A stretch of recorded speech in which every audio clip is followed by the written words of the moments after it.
ఇర్మియా ప్రవచన గ్రంథం 15వ అధ్యాయం 20వ వాక్యాన్ని చదువుకుందాం. అప్పుడు నిన్ను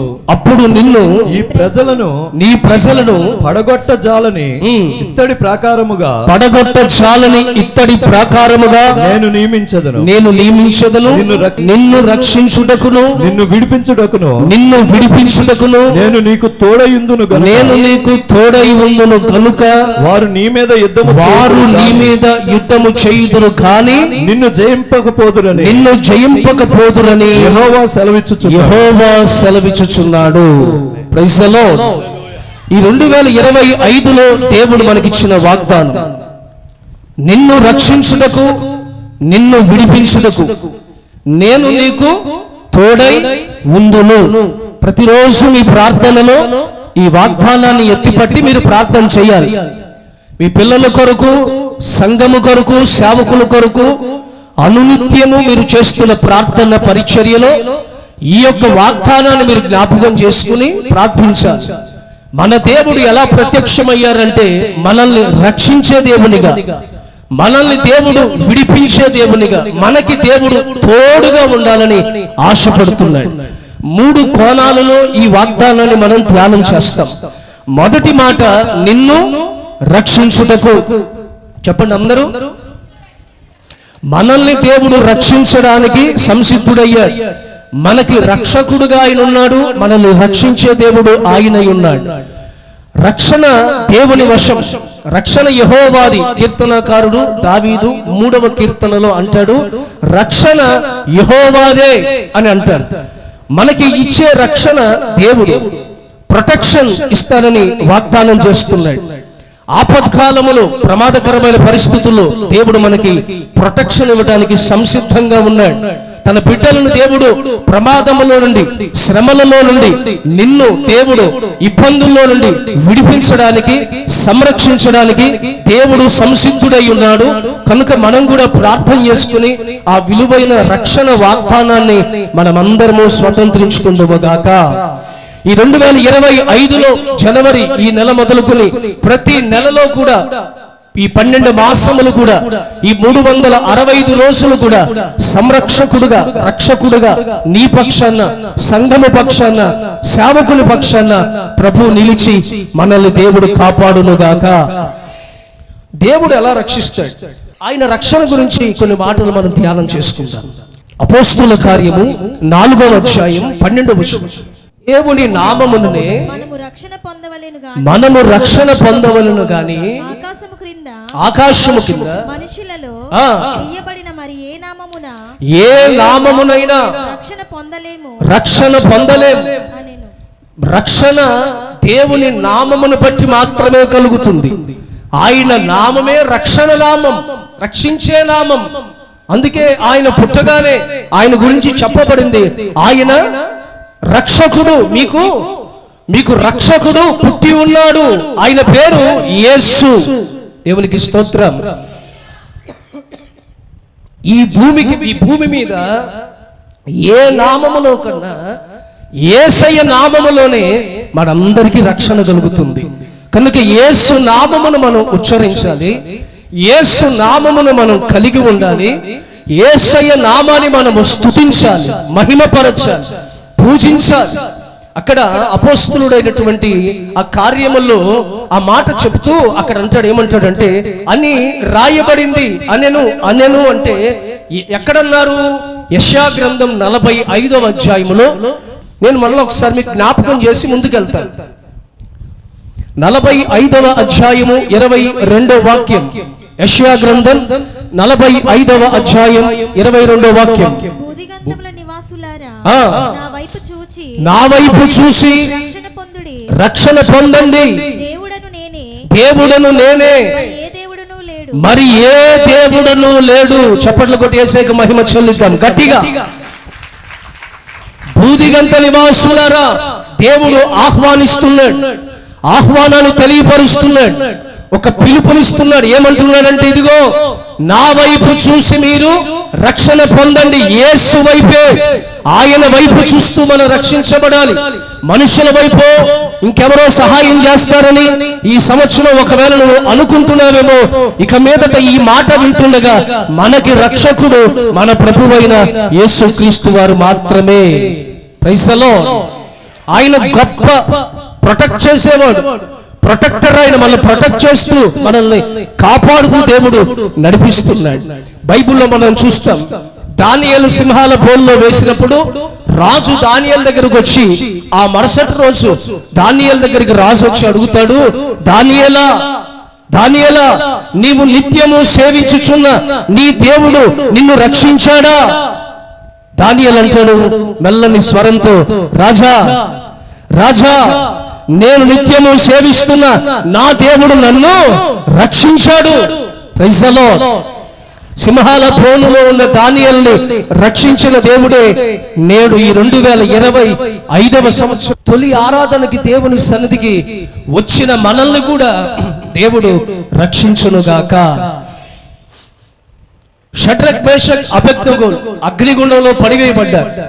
ఆ అగ్నిగుండంలో పడివేయబడే ముందు వారు అక్కడ ఉన్న రాజుతో మాట్లాడతారు. ఏమంటారంటే, ఇదిగో ఈ వేడిమి అగ్నిగుండములో నుండి మా దేవుడే, మేము ఆరాధిస్తున్నా, మేము పూజిస్తున్నా మా దేవుడు మమ్మల్ని రక్షించుటకు సమర్థుడు. దేవునికి స్తోత్రం. ఆ ముగ్గురిని తీసుకువెళ్లి ఆ అగ్నిగుండంలో వేస్తే 4వ వ్యక్తిగా రక్షకుడు వారి పక్షాన నిలబడి దేవుడు వారిని కాపాడాడు. అదే యేసుక్రీస్తు వారు ఈ సంవత్సరం నీ పక్షాన కూడా ఉండి నిన్ను దేవుడు కాపాడును గాక. ద్వితీయోపదేశకాండములో ఒక మాట మనం చూస్తాం.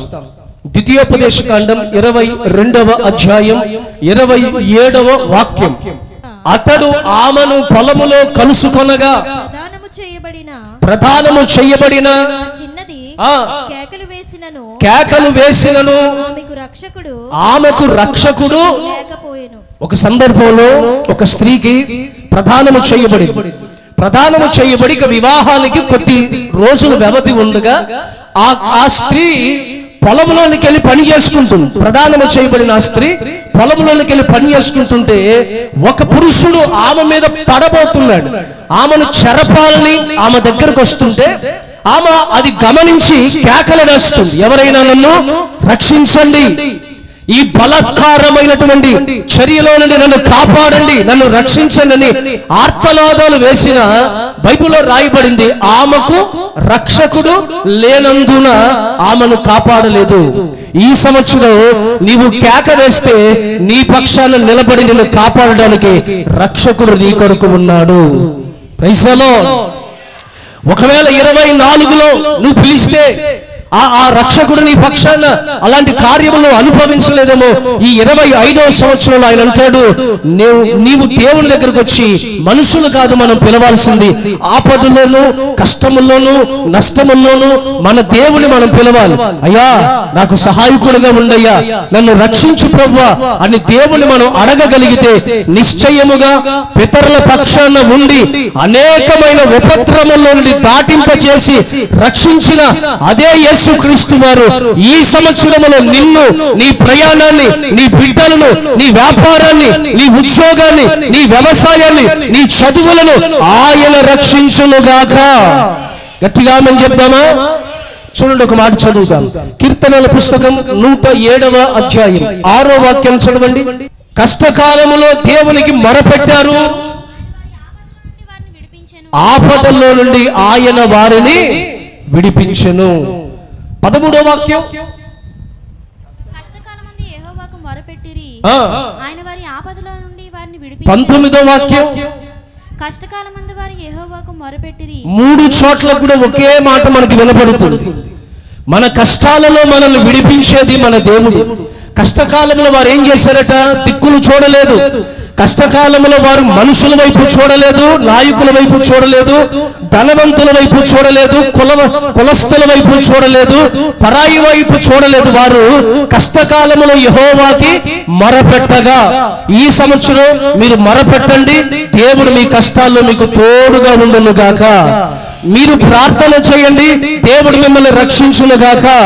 తెల్లవారుజామున లేచి ప్రార్థించండి. ఈ సంవత్సరం ఉపవాస ప్రార్థనలు చేయండి, వారానికి ఒకసారైనా. ఏమండి, ఆరాధనలో దేవునికి ప్రార్థించండి. మీ కుటుంబం అంతా కలిసి ప్రార్థించండి. ఏకాంతంగా దేవునితో గడుపు. దేవుడు నీ కష్టాలలో నుండి నిన్ను విడిపించును గాక. 91వ కీర్తన 3వ వాక్యాన్ని చదువుతాం. 91వ కీర్తన 3వ వాక్యాన్ని చదువుతాం. వేటగాని ఉరిలో నుండి నిన్ను విడిపించును, నాశనకరమైన తెగుళ్ళు రాకుండా నిన్ను రక్షించును. ఎలా దేవుడు మనల్ని ఈ సంవత్సరం రక్షిస్తాడు? నా మాటలు మీకు అర్థమవుతున్నాయా? వాగ్దానంలో మూడు సందర్భాలు మనం జ్ఞాపకం చేసుకుంటున్నాం. 1 రక్షించుటకు, 2 విడిపించుటకు, 3 తోడై ఉంటాను అని 3 వాగ్దానాలు, 3 అనుభవాలతో ఒక వాగ్దానాన్ని దేవుడు మనకి ఇచ్చాడు. ఎట్లా దేవుడు మనల్ని రక్షిస్తాడంటే, ఆపదలో దానియేలు ఆపదలో ఉన్నాడా? షడ్రక్ మేషక్ అబేద్నెగోలు ఆపదలో ఉన్నారా? దేవుడు వాళ్ళని రక్షించాడు. ఆపదల్లో నుండి రక్షిస్తాడు. అంత మాత్రమే కాదు, కష్టకాలములో నుండి మనల్ని రక్షిస్తాడు. తర్వాత ఇక్కడ రాస్తాడు, నాశనకరమైన తెగుళ్ళు నీకు రాకుండా, ఈ సంవత్సరం తెగుళ్ళు రాకుండా, వ్యాధుల భారం పడకుండా, వ్యాధుల బాధ నీ జీవితంలో రాకుండా దేవుడు నీకు స్వస్థతనిచ్చునుగాక. రక్షణ అంటేనే యేసు రక్తం కదా. ఆ యేసు రక్తములోనే స్వస్థత ఉంది.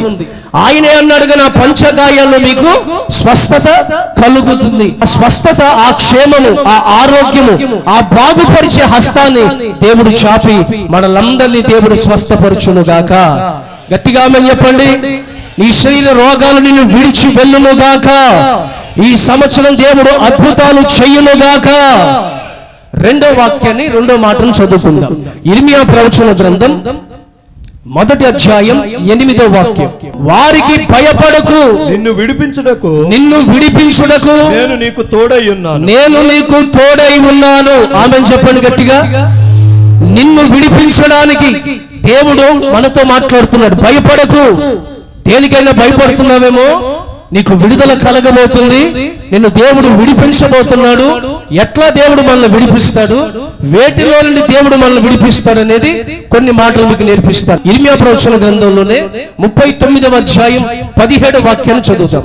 ఆ దినమున నేను నిన్ను విడిపించెదను, నీవు భయపడు మనుషుల చేతికి నీవు అప్పగించబడవని యెహోవా సెలవిచ్చుచున్నాడు. Praise the lord. నీవు ఎవరికైతే భయపడుతున్నావో, ఏ దురాత్మ శక్తులకి భయపడుతున్నావో, ఏ తంత్రాలకి, ఏ మాటలకి భయపడుతున్నావో, నీలో, నీ ఆత్మలో కలగజేస్తున్న భయాన్ని తొలగించడానికి ఆయన అభయ హస్తాన్ని చాపి ఈ శుభవేళ నీతో వాగ్దానం చేస్తున్నాడు, నేను నిన్ను విడిపించదను. Praise the lord. దావీదు తన సాక్ష్యాన్ని చెప్తున్నాడు. దావీదు తన సాక్ష్యాన్ని 1 సమూయేలు పుస్తకములో 17వ అధ్యాయం 37వ వాక్యంలో ఒక సాక్ష్యాన్ని చెప్తున్నాడు. ఆ మాట ఒకసారి చూద్దాం. సింహముల యొక్క బలము నుండి, ఎలుగుబంటి యొక్క బలము యొక్క నన్ను రక్షించి ఈ ఫిలిష్తీయుల చేతుల్లో నుండి కూడా నన్ను విడిపించునని దేవునికి స్తోత్రం. ఏమండి, దావీదు సాక్ష్యం ఇస్తున్నాడు. ఏమని అంటున్నాడు తెలుసండి? సౌలు దగ్గర అంటున్నాడు, అయ్యా, నేను నా యొక్క గొర్రెలు మేపుకుంటున్నప్పుడు నన్ను దేవుడు సింహాల నోటి నుండి నన్ను రక్షించాడు. ఎలుగుబండి నా మీద, నా గొర్రెను తీసుకుని వెళ్తుంటే ఎలుగుబండి చేతిలో నుండి కూడా దేవుడు నన్ను విడిపించాడు. నన్ను రక్షించి నన్ను విడిపించిన దేవుడు నాకు తోడై ఉన్నాడు. Praise the Lord. ఈ రోజున అలాంటి శ్రమలు, అలాంటి శోధనలు, సింహము లాంటి అలాంటి ఇబ్బందులు, ఎలుగుబండి లాంటి అలాంటి ప్రమాదకరమైన ఇబ్బందులు నీ మీద పడుతుండగా దేవుడు అంటున్నాడు, నేను నిన్ను విడిపిస్తాను, భయపడద్దు, నేను నీకు తోడుగా ఉన్నా, నీ కుటుంబాన్ని నేను విడిపిస్తానని దేవుడు వాగ్దానం చేస్తున్నాడు. చూడండి, ఇంకొక మాట కూడా చదువుదాం. కీర్తనల పుస్తకం 146వ కీర్తనలో 7వ వాక్యాన్ని చదువుదాం. బాధపరుచు వారికి ఆయన న్యాయము తీర్చును, ఆకలిగొనిన వారికి ఆహారము దయచేయును. యెహోవా బంధించబడిన వారిని విడుదల చెయ్యను. ఆమేన్ చెప్పండి గట్టిగా. బంధించబడిన వారిని విడిపిస్తాడు. ఎవరిని విడిపిస్తున్నాడు ఆయన? బంధకాల్లో ఉన్న వారిని. పై మాట అంటాడు, బాధపరచబడు వారికి న్యాయము తీర్చువాడు ఆయనే. Praise the lord. 2024లో దేని విషయంలో నువ్వు బాధించబడ్డావో ఈ 25వ సంవత్సరంలో ఆయన నీకు న్యాయము తీర్చునుగాక. ఆయన నీకు నీ ఆకలి తీర్చువానిగాను ఉంచబడినటువంటి నిన్ను దేవుడు విడిపించుటకు సంసిద్ధుడై ఉన్నాడు. దేవునికి స్తోత్రం. ఇంకొక మాట, అపోస్తలుల కార్యములు 8వ అధ్యాయం 23వ వాక్యం చదువుతాం. నీవు ఘోర దుష్టత్వములో నుండి దుర్నీతి బంధకములో ఉన్నట్లుగా నాకు కనబడుచున్నదని చెప్పాను. Praise the Lord. ఎక్కడ దుర్నీతి బంధకాల్లో బంధించబడి దుర్నీతిలో కొట్టిమిట్టలాడుతున్న వారిని విడిపించడానికి దేవుడు సిద్ధమై ఉన్నాడు. విడుదల కలిగించాలని దేవుడు ఆశపడుతున్నాడు. దేవునికి స్తోత్రం. కీర్తనలో కూడా మనందరికీ సుపరిచితమైనటువంటి కీర్తన 91వ కీర్తనలో కూడా 15వ వాక్యాన్ని చదువుదాం. 91వ కీర్తన 15వ వాక్యం చదువుదాం. నేను అతనికి ఉత్తరమిచ్చేదను, శ్రమలలో నేను అతనికి తోడై ఉంటాను, అతన్ని విడిపించి అతనిని గొప్ప చేసేదను. విడిపించి ఏం చేయబోతున్నాడంటే గొప్పగా దేవుడు నిన్ను చేయబోతున్నాడు.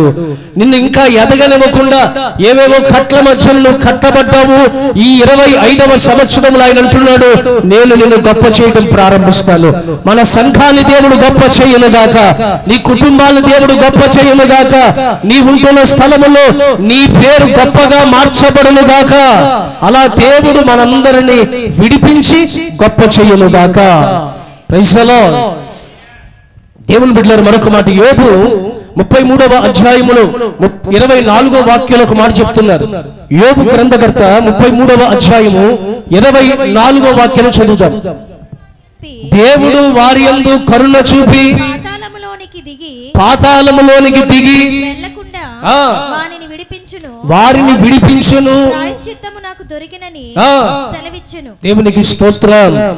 దుర్నీతిలో నుండి విడిపిస్తున్నాడు, బంధకాలలో నుండి విడిపిస్తున్నాడు, కట్లలో నుండి విడిపిస్తున్నాడు, విడిపించి గొప్ప చేస్తున్నాడు. ఇక్కడ ఇంకో మాట ఏమంటున్నాడంటే, పాతాళములోనికి వెళ్లకుండా ఆయన నన్ను విడిపించాడు. Praise the lord. నీవు ప్రయాసపడి ఈ ప్రయాణములో కొనసాగుతుండగా దేవుడు అంటున్నాడు, నీవు పాతాళములో పడకుండా, నీ ఆత్మ పాతాళములోనికి వెళ్లకుండా దేవుడు నిన్ను విడిపిస్తున్నాడు. ఎవరు పాతాళములోనికి వెళుతున్నారు? అదే యోబు గ్రంథకర్త 24వ అధ్యాయము 19వ వాక్యంలో చెప్తున్నారు. చూడండి ఆ మాట ఒకసారి. 24వ అధ్యాయం 19వ వాక్యం. అనావృష్టి చేతను ఉష్ణము చేతను మంచునీళ్లు ఎగసిపోవునట్లు పాతాళము పాపము చేసిన వారిని పట్టుకొనును. దేవునికి స్తోత్రం. ఈ సంవత్సరం మన పరిచర్యను ఆశ్రయించి దేవునిని ఆశ్రయించిన ప్రతి బిడ్డను కూడా పాతాళము వశము కాకుండా, పాతాళములోనికి వెళ్లకుండా దేవుడు మనల్ని కాపాడునుగాక, దేవుడు మనల్ని విడిపించునుగాక. ఎవరు పాతాళంలోకి వెళ్తున్నారట? యోబే అంటున్నాడు, పాపము చేయువాడు పాతాళములోనికి వెళుతున్నాడు. పాపికి పాతాళములోకి వెళుతున్నాడు అంటే పాపము చేయకుండా మనం జాగ్రత్త పడి పరిశుద్ధులముగా, పవిత్రులముగా, యథార్థవంతులముగా ఆయన సన్నిధిలో మనల్ని మనం కనపరుచుకునేటట్లుగా పాపములో నుండి విడిపిస్తాడు. పాతాళములో నుండి విడిపిస్తాడంటే అర్థం ఏంటి? పాపములో నుండి, అపవిత్రతలో నుండి, ఏమండి బలహీనతలో నుండి, చీకటి కార్యములో నుండి, చెడు కార్యములో నుండి, ఏమండి అసహ్యకరమైన కార్యములో నుండి, ఆ దీనమైన కార్యములో నుండి, బలహీనమైన కార్యములో నుండి ఆయన మనల్ని విడిపించునుగాక. గట్టిగా ఆమేన్ చెప్తామా? దేవుని బిడ్డలారా, అలాంటి ప్రయత్నం మనం కూడా చేయాలి. ఆయన మనల్ని విడిపించాడు. ఇప్పుడు మనం కూడా ఏం చేయాలంటే మనం కొంతమందిని విడిపించే ప్రయత్నం చేయాలి. నేను వాక్యం చెబుతూ సంఘాన్ని నడిపిస్తూ ఈ రోజున సంఘ విశ్వాసులుగా మీరందరూ ఈ స్థలంలో చేర్చబడ్డారు. ఇక్కడ రక్షించబడిన వారుగా మీరందరూ కనబడుతున్నారు. కానీ లోకములు ఇంకా చాలా మంది రక్షించబడవలసిన వాళ్ళు ఉన్నారు. ఇప్పుడు నా పని, నేను మిమ్మల్ని రక్షించి ఈ స్థలంలో నిలబెట్టాను. మరి మీ పని ఏంటి చెప్పండి? మీ పని ఏంటి? నా పని మిమ్మల్ని నడిపించి మీకు క్షేమంగా వాక్యాన్ని అందించి మిమ్మల్ని చక్కని త్రోవలో నడిపించడం నా పని. మరి విశ్వాసులుగా మీ బాధ్యత ఏంటి? మీరేం చేయాలి? ఏం చేయాలి? మీరు ఇతరుల దేవుని సన్నిధికి నడిపించాలి. చాలా మంది పాతాళములోనికి పడిపోయే పరిస్థితిలో ఉన్నారు. వారి ఆత్మీయ జీవితం పాతాళ వశం కాబోతుంది. వారిని విడిపించడానికి మనము సాధకులుగా మార్చబడాలి, మనము పనిముట్లుగా మార్చబడాలి. ఒక చిన్న మాట మీకు చెప్పి నేను ముందు కొనసాగుతాను. ఒక ఇద్దరు స్నేహితులు ఉన్నారు, లక్ష్మి కృప. లక్ష్మి కృప అనే ఇద్దరు స్నేహితులు ఉన్నారు. వీళ్ళిద్దరూ కూడా హాస్టల్లో చదువుకుంటున్నారు. ఇద్దరిది ఒక ఊరు కాదు, వేరే వేరే ఊర్లో నుండి ఒక చోటకి చేర్చబడి చదువుల నిమిత్తమై ఒక పట్టణానికి చేరి అక్కడ హాస్టల్లో ఉంటున్నారు. లక్ష్మీది వేరే ఊరు, కృప అనే సహోదరిది కూడా వేరే ఊరు. కృప అనే అనగానే మనకు అర్థమయ్యేది ఏంటంటే ఈమె క్రైస్తవరాలు, ప్రార్థనకు వెళ్ళే వ్యక్తి, దేవుని సన్నిధిలో గడిపే వ్యక్తి, దేవుని ఆరాధించే వ్యక్తి, దేవుని నమ్ముకున్న వ్యక్తి అని అర్థమవుతుంది. లక్ష్మి ఎవరు అంటే ఒక విగ్రహారాధికురాలు. ఇద్దరు కూడా ప్రాణ స్నేహితులుగా మార్చబడ్డారు. ఏమండి, చాలా మంది స్నేహితులు వాళ్ళకున్న ఇద్దరు కలిసి చక్కగా చదువుకోవడంలో కానీ, ఒకరినొకరు ప్రేమించుకోవడంలో కానీ, ఒకరినొకరు సహకరించుకోవడంలో కానీ కలిసి మెలిసి ఉంటున్నారు. లక్ష్మి గుడికెళ్ళే వ్యక్తి, కృప దేవుని మందిరానికి వచ్చే వ్యక్తి. మందిరానికి వస్తుంది, ప్రార్థన చేసుకుంటుంది. యాక్టివా బండి మీద లక్ష్మి కృపాని దింపేసి, బండి మీద దింపేసి తను వెళ్ళిపోతుంది. ఒకసారి పాస్టర్ గారు చూశారు. చూసి, ఏమ్మా కృప, నువ్వు ప్రార్థనకు వస్తున్నావు కదా, నీతో పాటు ఎవరో ఒకరు నిన్ను దింపేసి వెళ్తున్నారు, ఆ సహోదరి ఎవరమ్మా అని అడిగితే నా స్నేహితురాలండి అని. మరి ఆమెను కూడా మందిరానికి రమ్మని చెప్పపోయావా అని ఒకరోజు పాస్టర్ గారు అన్నారు. అంటే ఆమంతటా ఆమె వస్తుందిలే, ఎందుకులే ఆమెకి మనం బలవంతం చేయడం ఎందుకులే అని ఎప్పుడు కూడా సువార్త చెప్పలేదు. దేవుని సన్నిధికి రమ్మని ఎప్పుడు అడగల. ఇద్దరు మాత్రం మంచి స్నేహితులు. షాపింగ్ వెళ్తారు ఇద్దరు కలిసి. లక్ష్మికి డ్రెస్ సెలెక్ట్ చేయాలంటే కృపయే సెలెక్ట్ చేసేది. ఏ మ్యాచింగ్లు కావాలన్నా, ఏ డ్రెస్ కావాలన్నా కృపయే చెప్తే తీసుకునేది. రెస్టారెంట్లకు వెళ్ళేవారు ఇద్దరు కలిసి, ఏమండి చక్కగా షాపింగ్కి వెళ్ళేవారు ఇద్దరు కలిసి. కానీ మందిరానికి మాత్రం ఎప్పుడూ రమ్మని సువార్త చేయలేదు. ఒక సందర్భంలో సెలవులు వచ్చినాయండి, సెలవులు వచ్చినాయి. ఆ సెలవులకి కృప తన ఇంటికి వెళ్ళిపోయింది, లక్ష్మి తన ఇంటికి వెళ్ళిపోయింది. ఒకరోజు రాత్రి కృప పడుకుని ఉండగా ఒక కల వచ్చింది. ఒక భయంకరమైనటువంటి కళ కృపకు వచ్చింది. వెంటనే చెమటలు పడుతున్నాయి, వణికిపోతుంది, కల్లోనే భయపడిపోతుంది. ఏంటి ఇలాంటి కళ వచ్చిందని లెగిసి మంచినీళ్ళు తాగి మరుసటి రోజు ఉదయాన్నే తన స్నేహితురాలైనటువంటి లక్ష్మికి ఫోన్ చేసి మాట్లాడదాం అని చెప్పి ఫోన్ చేస్తే వాళ్ళ అమ్మగారు ఎత్తారు. దుఃఖ స్వరంతో నిమ్మలంగా బాధతో మాట్లాడుతూ, ఎవరమ్మా అని అడిగాడు. అడిగితే, ఆంటీ నేను కృపను మాట్లాడుతున్నా. లక్ష్మి, మేమిద్దరం ఒకే హాస్టల్లో ఉంటున్నాం. లక్ష్మి నాకు బాగా తెలుసండి, ఫోన్ నెంబర్ ఇచ్చింది. ఎలా ఉంది లక్ష్మికి ఒకసారి ఫోన్ ఇవ్వండి అని అంటే, గత రాత్రి లక్ష్మి ఉరిపోసుకుని చచ్చిపోయిందమ్మా అనే వార్త వినపడింది. ఈమెకు ఆ రాత్రి కల్లో ఏమైనా కనబడుతుందంటే లక్ష్మి వచ్చింది. కృపకి కలలో లక్ష్మి వచ్చి కన్నీళ్లు పెట్టుకుని తనతో మాట్లాడుతున్న మాట ఏంటో తెలుసా అండి? కృప, నువ్వు చాలాసార్లు మందిరానికి వెళ్ళావు, ఒక్కసారైనా నన్ను మందిరానికి రమ్మని పిలవలేదు. ఆ యేసయ్యే నిజమైన దేవుడని ఇప్పుడు నేను తెలుసుకున్నాను. నేను అగ్నిలో కాల్చబడుతున్నా, కలిసి హాస్టల్లో ఉన్నాం, కలిసి కాలేజీకి వెళ్తున్నాం, కలిసి రెస్టారెంట్లకు వెళ్ళాం. నువ్వు నాకు ఏదంటే అది నేను చెప్పాను కదా, ఎప్పుడైనా ఒక్కసారైనా మందిరానికి రాని ఎందుకు నాతో చెప్పలేదని దుఃఖ స్వరతో, కన్నీళ్లతో, వేదనతో లక్ష్మి కృపతో కలలో మాట్లాడుతుంది. దేవునికి స్తోత్రం.